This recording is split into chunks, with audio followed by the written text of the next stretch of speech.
The world's a pretty big place.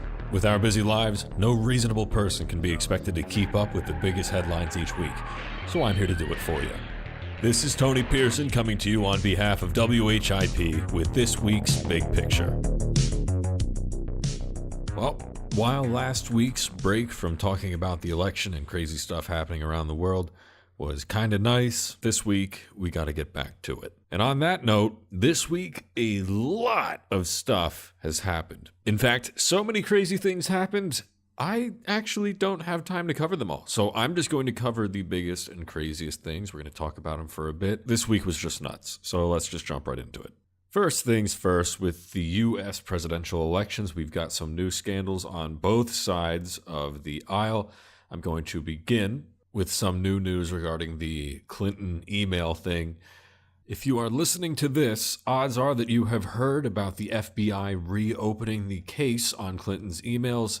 That's not entirely what's happening, but there has been a big update. So let's talk about that. New emails have become available to the FBI from an unrelated case. The investigation is not officially reopened like many news outlets are reporting, at least as of right now. In fact, we don't even know what exactly was in those emails. All we do know is that these new emails were not actually from Clinton, rather they were somehow related to the earlier email issue, and that they did not come from her private server. What this does mean is that the FBI will be examining these new emails, and if anything significant is found, they will then reopen the investigation and things will go on from there. Now, at this point, I'm going to talk about my opinions. Looking back at the whole email scandal that happened surrounding Clinton, I do feel she got off scot-free when she shouldn't have. Long story short, in addition to publishing a bunch of really unsavory information about her during the Democratic primaries, the big issue with Clinton's email scandal is that she mishandled a lot of classified information. Now, the FBI has let her go from this, stating that she did not have criminal intent. However, if you are just about anybody else and you mishandle classified information, specifically emails and things like that, yes, emails can have top secret clearances, and yes, those are super important. You can go to prison for that if you're negligent. At the very least, people lose their jobs and their clearances. Now, I've said this before and I'll say it again, I'm not a supporter of Trump's, but I also really don't like double standards. If Clinton did something, which in this case would have gotten just about anybody else in a deep, deep pile of trouble, she should be in trouble too. But I guess we'll see what happens because the FBI apparently disagrees. And unless anything really crazy comes up in these new emails, I doubt they're going to change their mind. Moving on then to Trump's latest scandal. Undercover reporters reached out last week to both pro-Clinton and pro-Trump super PACs posing as a Chinese benefactor. Now, super PACs, also known as political action committees, are organizations oftentimes used to collect money for campaigns, even though they aren't officially associated with campaigns. Taking contributions from foreign entities, such as the Chinese benefactors that these undercover reporters were posing as, is illegal. Now, the pro-Clinton PACs did not respond, but one of Trump's did, specifically the Great America PAC. Eric Beach, co-chairman of the PAC, expressed interests in securing the donation. The undercover reporters were then contacted by Jesse Benton, who worked with the PAC until he was convicted of buying a senator's endorsements in a prior campaign.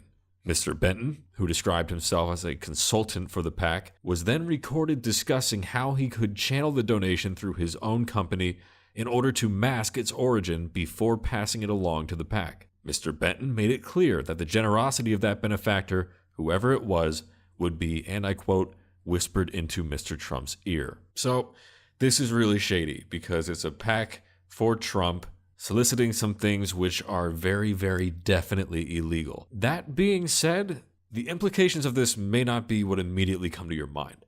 So here's what this does and doesn't mean. First things first, no deal actually happened, so the law wasn't actually broken. It was undercover reporters just trying to see if they would bite. Additionally, these PACs do not work directly under Trump or his campaign. In fact, that's the whole way they're even allowed to exist to begin with. So, if anybody tells you that the Trump campaign was caught trying to solicit donations from the Chinese, that's not actually what happened. In fact, that's completely false. Now, that said, this PAC is more closely connected to Trump in other ways. In addition to being one of the larger pro-Trump PACs, the Great America PAC is backed by Rudy Giuliani, one of Trump's most senior advisors. It also has the public support of his son, Eric. And this all comes after Trump and his campaign spent months criticizing the Clinton campaign for its use of super PACs. So this is where we get into opinion territory. I think this is a scummy thing, primarily because Trump is taking money from this PAC, and based on his connections to it, I find it unlikely that if at the very least he didn't know about this actual deal, he wouldn't know about other ones. And if they're willing to solicit an illegal deal once, they've probably done it before. So all around, I think it's a very shady, scummy thing. Additionally, when a lot of people who support Trump do so because they believe that he's not a part of the political corruption that they're so familiar with, things like this are very much contrary to that. If Trump was really all about breaking away from the establishment and breaking away from that corruption, he wouldn't be dealing with this PAC in the first place. And if he was, he would have disavowed and essentially publicly destroyed it the moment he found out about this. But he didn't. Now, at this point, I feel I have to mention that Clinton has been caught up in very similar scandals for the same kinds of things. That was actually a part of that whole email scandal, although this is pertaining to the WikiLeaks thing. It has been suggested numerous times that Clinton, at the very least, deals with businesses politically in ways that she shouldn't be, and in some cases with foreign entities, although with Clinton, it's very rarely that obvious and direct. It's complicated, shady stuff. But at the end of the day, this just serves as a reminder that even when you're dealing with Trump, you're dealing with a politician now. Just because he sells himself as some kind of businessman doesn't mean that he's susceptible to the same kind of corruption that Clinton is. Similarly, and I've said this before, just because Trump is visibly much, much worse than Clinton, it doesn't mean that Clinton's great either. I feel like I say this every episode, but we've really been dealt a raw deal with this election's candidates. Now that election stuff is behind us, there is some other news coming from the US, primarily a huge deal with AT&T. AT&T has reportedly been paid to spy on customers for law enforcement agencies without warrants. Hemisphere, a program run by AT&T, searches trillions of call records to determine where calls are made, as well as who made them and what they talked about. Originally unveiled in 2013, the program was meant to be used as a counter-narcotics tool. Since its inception, however, Hemisphere has been used more as a product. AT&T markets this data to government agencies. Warrants are not required to access the data. Rather, law enforcement must promise not to mention Hemisphere if an investigation using it goes public. That way, AT&T gets to save face. So, this is a big deal. I've talked about this before in other programs I've done for WHIP, but one of the biggest issues the public faces today is this really weird invasion of privacy that's been going on in the name of stopping terrorism, or in this case, fighting the war on drugs. For some reason, when people say they're doing it to fight terrorism or stop people from using drugs, people become okay with being spied on by the government without a warrant. In this case, a US company, AT&T, has literally been making a profit using tax money, because that's a part of this partnership, in order to spy on the American people. And the worst part is, it's done without a warrant. This data can be accessed by government agencies such as the DEA without a warrant, and by extension, without probable cause. Honestly, I just think this is disgusting. Surveillance like this takes away any semblance of privacy we may have in our online lives. It's unacceptable. But luckily, with this bad news, I do have a little bit of good news, because also this past week, the Federal Communications Commission, otherwise known as the FCC, has passed new internet privacy rules, which do seek to protect consumers from a little bit of this data mining. These new rules, which were passed on Thursday, will require internet providers to get the consent of customers before using or sharing their behavioral data with third parties. Which is cool. While it may not stop the thing we just talked about from happening, at the very least they'll ask you first. In short, what these new laws mean is that internet providers need your permission now before they provide data about what you're up to on the internet to other companies. So, if Verizon, for example, wants to sell your financial and internet browsing information to Amazon, they've got to ask you about it somehow first. This does not mean that companies can't collect the data in the first place. They can, and they can even use it for themselves. They simply can't sell it to other companies without asking you first. So take that as you may. moving on to international news, I've got an update on the Battle of Mosul. But first, here's a quick recap. ISIS, the now notorious radical Islam terrorist organization, is currently in control of the city of Mosul in Iraq. This city is in many ways the most important one in all of ISIS's control, and they need it bad in order to keep on existing for all intents and purposes. Because the city is so big and important, forces backed by multiple nations and coalitions, including prominent Western powers such as the US, are waging war to take the city back. If you want to learn more, check out episode 3 where I covered the very beginning of this conflict. Anywho, here's the update. We're winning hard. Since the Iraqi forces launched their part of the offensive last week, somewhere between 800 and 900 IS militants have been killed. With around 5,000 IS fighters believed to be occupying the city, that's nearly a fifth of their forces gone in the first few weeks of battle. The Iraqi forces, for comparison, have lost about 57 soldiers with another 250 or so wounded. Even so, the battle is going to take some time, and commanders have warned that securing Mosul could take weeks or even months. With all that said, it's nice to hear that ISIS is losing. They've got it coming. Moving over to a different kind of conflict, NATO troops are beginning to mobilize near Russia. NATO is seeking to deter Russia from meddling with ex-Soviet states. This follows Russia's annexation of the Crimean Peninsula in 2014. For those of you who aren't familiar, Russia essentially took a bite out of Ukraine, which is its own sovereign nation, citing the interests of, quote, ethnic Russian people within the borders.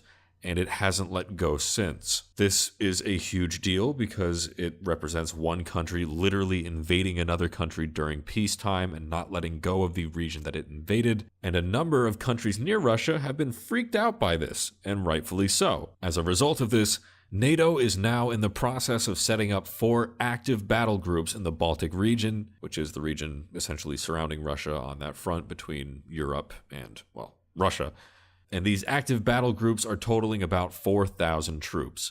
Additionally, they will be backed by a 40,000 strong rapid reaction force, which will then in itself be backed by more standard military forces. This is freaky stuff, and it serves as a reminder that there are serious issues outside of our own borders that our next president is going to have to deal with. I always bring that up with Russia stuff because a lot of the issues with the current US presidential election are focused entirely on domestic issues, when the whole world is in kind of a weird spot right now. Anywho, moving on to one of our last pieces of news. This one's kind of weird, and because it's so weird, I don't have that much information yet. So let's just jump right into it. For a few years, there have been rumors in South Korea that President Park Geun-hye was being controlled by a secret society called the Eight Goddesses. Now, I have to stress this. This was in the same vein as many Illuminati-style conspiracies are in the US, and most people didn't take it seriously. So, this past week, the world found out it was true. A whistleblower close to the president just blew the lid off the whole conspiracy, and President Park ended up confirming the news and asking for forgiveness. So this just happened, and the full implications and everything behind it and stuff like that probably won't be known for at least a few more days. But Park would meet, apparently, with different experts from the shadow government to discuss and build just about every aspect of her presidency.